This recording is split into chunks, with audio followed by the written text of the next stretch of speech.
நேத்து night CP என்ன சொல்லிட்டு இருந்தா தாலி விஷயத்துல? தாலிய விருப்பம் இல்லாம கட்டினேன்னு.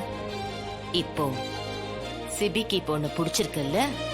புடிச்சுதானே தாலி கட்டியிருக்கான். தமிழ்,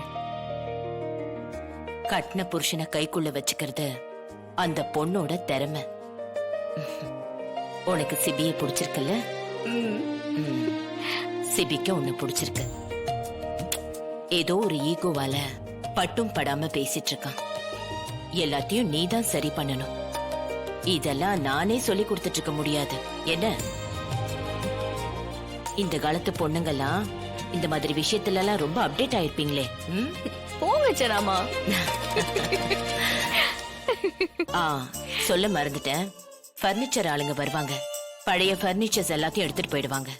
உனக்கு வீட்ல தேவையில்லாத ஏதாவது பர்னிச்சர் காட் இருந்தா ஏதாவது மாத்தணும்னா கூட அவர்கிட்ட கொடுத்துரு. ஓகே ஜனாமா. ஜானு, ஆ, நாளைக்கு அந்த ரஷ்யன் கிளைண்ட்ஸ்க்கு ஒரு மீட்டிங் இருக்கு. அதான் நீங்க 2 பேரும் இருக்கீங்களே, நீங்களே பேசி முடிச்சிருங்க.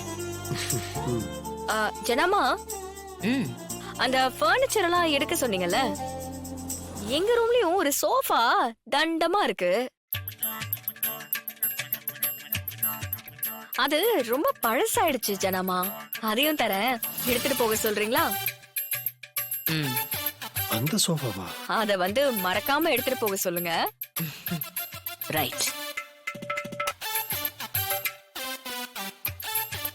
இவ தானே அந்த சோஃபால படுப்பா.